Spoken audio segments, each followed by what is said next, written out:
Hi everyone, welcome to my channel. ಎಲ್ಲರೂ ಹೇಗಿದ್ದೀರಾ? ಎಲ್ಲರೂ ಚೆನ್ನಾಗಿದ್ದೀರಾ ಅಂತ ಭಾವಿಸ್ತಾ ನಾನು ಕೂಡ ಚೆನ್ನಾಗಿದ್ದೀನಿ. ಇವತ್ತು ನಾನು ಸಿಂಪಲ್ಲಾಗಿ ಟೇಸ್ಟಿಯಾಗಿ ಅತಿ ಕಡಿಮೆ ಸಮಯದಲ್ಲಿ ಬೆಂಡೆಕಾಯಿಯ ರೆಸಿಪಿಯನ್ನು ಮಾಡಿ ತೋರಿಸ್ತಾ ಇದ್ದೀನಿ.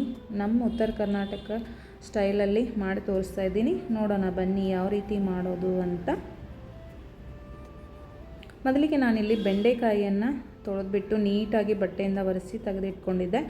ಹಾಗೆ ನಾನು ಬೆಂಡೆಕಾಯಿನ ಚಿಕ್ಕದಾಗಿ ಕಟ್ ಮಾಡ್ತಾಯಿಲ್ಲ, ಉದ್ದುದ್ದಾಗಿ ಕಟ್ ಮಾಡ್ತಾಯಿದ್ದೀನಿ.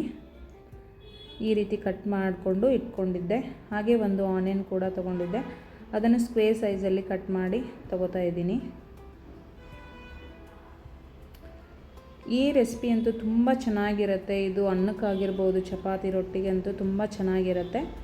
ಹಾಗೆ ಒಂದು ಸೈಡಲ್ಲಿ ತವೆಯನ್ನು ಇಟ್ಕೊಂಡಿದ್ದೆ, ಅದಕ್ಕೆ ಸ್ವಲ್ಪ ಆಯಿಲು ಆಮೇಲೆ ಸ್ವಲ್ಪ ಸಾಲ್ಟನ್ನು ಸೇರಿಸ್ಬಿಟ್ಟು ಬೆಂಡೆಕಾಯಿನ ಫ್ರೈ ಮಾಡ್ಕೋತಾ ಇದ್ದೀನಿ. ಸಾಲ್ಟು ಮತ್ತು ಕುಕ್ಕಿಂಗ್ ಆಯಿಲನ್ನು ಸೇರಿಸೋದ್ರಿಂದ ಬೆಂಡೆಕಾಯಿ ಬೇಗನೆ ಫ್ರೈ ಆಗುತ್ತೆ ಮತ್ತು ಕಪ್ಪಾಗಲ್ಲ, ಲೋಳೆನೂ ಜಾಸ್ತಿ ಬಿಡಲ್ಲ. ಅದಕ್ಕೋಸ್ಕರ ಉಪ್ಪು ಮತ್ತು ಇದನ್ನು ಕುಕ್ಕಿಂಗ್ ಆಯಿಲನ್ನು ಹಾಕ್ಕೊಂಡು ಫ್ರೈ ಮಾಡ್ಕೋಬೇಕು. ಚೆನ್ನಾಗಿ ಫ್ರೈ ಆಗಬೇಕು ಬೆಂಡೆಕಾಯಿ, ಆವಾಗ ಟೇಸ್ಟ್ ಅಂತೂ ತುಂಬ ಚೆನ್ನಾಗಿ ಬರುತ್ತೆ. ಇದಕ್ಕೆ ಮಸಾಲೆಯನ್ನು ರೆಡಿ ಮಾಡ್ಕೊಳ್ಳೋಣ. ಸ್ವಲ್ಪ ನಾನಿಲ್ಲಿ ಮೊದಲಿಗೆ ಮೊಸರನ್ನು ತೊಗೋತಾ ಇದ್ದೀನಿ. ಫ್ರೆಶ್ ಆಗಿರುವಂಥ ಮೊಸರನ್ನು ತೊಗೋತಾ ಇದ್ದೀನಿ. ಈ ಮೊಸರಿಗೆ ಸ್ವಲ್ಪ ನೀರನ್ನು ಕೂಡ ಸೇರಿಸ್ಕೊತಾ ಇದ್ದೀನಿ.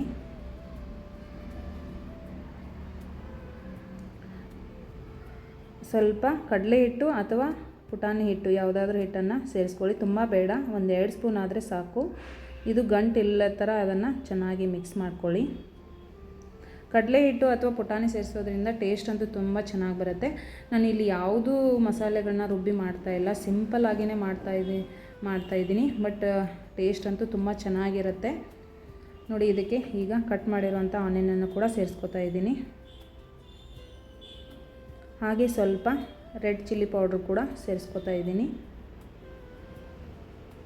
ಹಾಗೆ ಸ್ವಲ್ಪ ಅರಿಶಿನ ಪೌಡ್ರು ಕೂಡ ಹಾಕ್ಕೋತಾ ಇದ್ದೀನಿ. ಹಾಗೆ ಸ್ವಲ್ಪ ಗರಂ ಮಸಾಲ ಎಲ್ಲನೂ ಸೇರಿಸಿ ಮೊಸರಿನ ಜೊತೆ ಚೆನ್ನಾಗಿ ಮಿಕ್ಸ್ ಮಾಡ್ಕೋಬೇಕು. ನೋಡಿ, ಕಲರ್ ಹೀಗೆ ಎಷ್ಟು ಚೆನ್ನಾಗಿ ಕಾಣಿಸ್ತಾ ಇದೆ. ಚೆನ್ನಾಗಿ ಮಿಕ್ಸ್ ಆಗಿದೆ ಇದು. ಈಗ ಸೈಡಲ್ಲಿ ಬೆಂಡೆಕಾಯಿ ಫ್ರೈ ಮಾಡೋಕೆ ಇಟ್ಟಿದ್ವಲ್ವ, ಅದು ಫ್ರೈ ಆಗಿದೆ. ಈಗ ಇದನ್ನು ಒಂದು ಪ್ಲೇಟ್ಗೆ ತೆಗೆದಿಟ್ಕೊಳ್ಳೋಣ.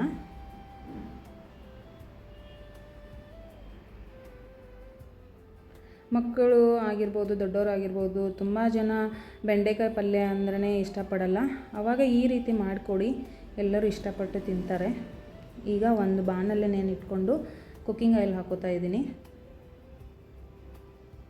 ಕುಕ್ಕಿಂಗ್ ಆಯಿಲು ಕಾದ್ಮೇಲೆ ಸ್ವಲ್ಪ ಜೀರಿಗೆ, ಸಾಸಿವೆ, ಕರಿಬೇವಿನ ಸೊಪ್ಪನ್ನು ಹಾಕ್ಕೊಂಡು ಚೆನ್ನಾಗಿ ಬಾಡಿಸ್ಕೊಳ್ಳೋಣ.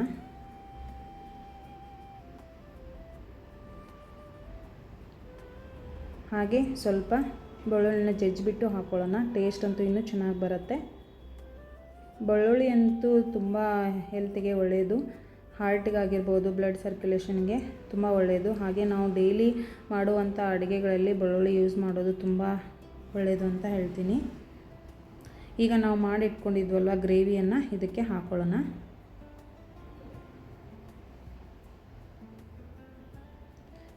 ಇದನ್ನು ಕೈ ಬಿಡ್ದೇ ಹಾಗೆ ಎಲ್ಲ ಕೈಯಾಡಿಸ್ತಾನೆ ಇರಬೇಕು, ಯಾಕಂದರೆ ಸೀದೋಗುತ್ತೆ. ಹೈ ಫ್ಲೇಮಲ್ಲಿ ಇಟ್ಕೊಂಡು ಮಾಡಬೇಡಿ, ಲೋ ಫ್ಲೇಮಲ್ಲಿ ಇಟ್ಕೊಂಡು ಮಾಡ್ಕೊಳ್ಳಿ.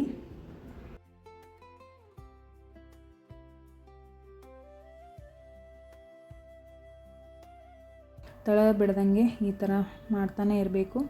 ನೀವು ನೋಡಿಕೊಂಡು ನೀರು ಹಾಕ್ಕೊಳ್ಳಿ. ತುಂಬ ನೀರನ್ನು ಬೇಡ, ತುಂಬ ಅಂದರೆ ಗಟ್ಟಿ ಆಗೋದು ಬೇಡ, ತುಂಬ ನೀರು ಹಾಕ್ಕೊಂಡ್ರೂ ಚೆನ್ನಾಗಿರಲ್ಲ ಗ್ರೇವಿ. ಅದಕ್ಕೋಸ್ಕರ ನೋಡಿಕೊಂಡು ನೀರು ಹಾಕ್ಕೊಂಡ್ಬಿಟ್ಟು ಹಾಗೆ ಕೈಯಾಡಿಸ್ತಾನೆ ಇರಬೇಕು, ಯಾಕಂದರೆ ಅದು ಹಸಿ ವಾಸನೆ ಎಲ್ಲ ಹೋಗಬೇಕು. ಆಮೇಲೆ ಮೊಸರು ಆಯಿಲ್ ಜೊತೆ ಎಲ್ಲ ಚೆನ್ನಾಗಿ ಮಿಕ್ಸ್ ಆಗಬೇಕು, ಆವಾಗ ಗ್ರೇವಿ ಚೆನ್ನಾಗಿ ಬರುತ್ತೆ, ಟೇಸ್ಟ್ನೂ ಚೆನ್ನಾಗಿರುತ್ತೆ. ನೋಡಿ, ಈ ಥರ ಕಾಣಿಸ್ತಾ ಇದೆ. ಹಾಗೆ ಕೈ ಬಿಡದೇ ಈ ಥರ ಮಾಡ್ತಾ ಇರಬೇಕು. ಹಾಗೆ ಟೇಸ್ಟ್ಗೆ ಸ್ವಲ್ಪ ಉಪ್ಪನ್ನು ಕೂಡ ಸೇರಿಸ್ಕೋಬೇಕು. ಹಾಗೆ ಇನ್ನೊಂದು ಸ್ವಲ್ಪ ರೆಡ್ ಚಿಲ್ಲಿ ಹಾಕ್ಕೊಂಡೆ, ಬೇಕಂದರೆ ಗ್ರೀನ್ ಚಿಲ್ಲಿ ಪೇಸ್ಟನ್ನು ಮಾಡಿ ಹಾಕ್ಕೋಬೋದು. ಬಟ್ ನಾನಿಲ್ಲಿ ರೆಡ್ ಚಿಲ್ಲಿನೇ ಯೂಸ್ ಮಾಡ್ತಾ ಇರೋದು. ಮೊದಲಿಗೆ ಸ್ವಲ್ಪ ಮೊಸರಿಗೆ ಹಾಕ್ಕೊಂಡಿದ್ವಲ್ವ ರೆಡ್ ಚಿಲ್ಲಿ, ನೋಡ್ಕೊಂಡು ಹಾಕ್ಕೊಳ್ಳಿ ಅಷ್ಟೇ. ತುಂಬ ಖಾರ ಆದ್ರೂ ಮಕ್ಕಳು ತಿನ್ನಲ್ಲ, ಅದಕ್ಕೋಸ್ಕರ ನೋಡ್ಕೊಂಡು ಖಾರ ಹಾಕ್ಕೊಳ್ಳಿ. ಈಗ ನಾವು ಹುರಿದಿಟ್ಕೊಂಡಿರೋಂಥ ಬೆಂಡೆಕಾಯನ್ನು ಸೇರಿಸ್ಕೊಳ್ಳೋಣ. ಬೆಂಡೆಕಾಯಿ ಸೇರಿಸಿದ ಮೇಲೆ ತುಂಬ ಹೊತ್ತೇನು ಕುದಿಸೋದು ಬೇಡ. ಅಂದರೆ ಆಲ್ರೆಡಿ ನಾವು ಅದನ್ನು ಫ್ರೈ ಮಾಡಿರ್ತೀವಲ್ವ, ಮೊಸರು ಆಯಿಲೆಲ್ಲ ಚೆನ್ನಾಗಿ ಬೆಂದಿರುತ್ತೆ. ಜಸ್ಟ್ ಇದು ಚೆನ್ನಾಗಿ ಮಿಕ್ಸ್ ಮಾಡಿ ಒಂದು 2 ಮಿನಿಟ್ಸ್ ಅಷ್ಟೇ ಚೆನ್ನಾಗಿ ಅದು ಹೊಂದ್ಕೋ ಥರ ಅಷ್ಟೇ ಮಾಡೋದು. ಆಮೇಲೆ ಇದಕ್ಕೆ ಸ್ವಲ್ಪ ಮೇಲ್ಗಡೆ ಕೊತ್ತಂಬರಿ ಸೊಪ್ಪನ್ನು ಕೂಡ ಸೇರಿಸ್ಕೊಳ್ಳೋಣ. ಸ್ವಲ್ಪ ಸಕ್ಕರೆನೂ ಆ್ಯಡ್ ಮಾಡಿಕೊಂಡೆ, ಯಾಕಂದರೆ ಹುಳಿ ಇರುತ್ತಲ್ವ ಅದಕ್ಕೋಸ್ಕರ. ಹಾಗೆ ಮೇಲ್ಗಡೆ ಕೊತ್ತಂಬರಿ ಸೊಪ್ಪನ್ನು ಹಾಕ್ತಾಯಿದ್ದೀನಿ. ಟೇಸ್ಟ್ ಅಂತೂ ತುಂಬ ಚೆನ್ನಾಗಿರುತ್ತೆ. ಒಂದು ಸಲ ಟ್ರೈ ಮಾಡಿ ಅಂತ ಹೇಳ್ತೀನಿ. ಯಾಕಂದರೆ ಒಂದು ಸಲ ಟ್ರೈ ಮಾಡಿ ನೋಡಿ ಹೇಗೆ ಬಂತು ಅಂತ ನಂಗೆ ಕಮೆಂಟ್ ಬಾಕ್ಸಲ್ಲಿ ತಿಳಿಸಿ.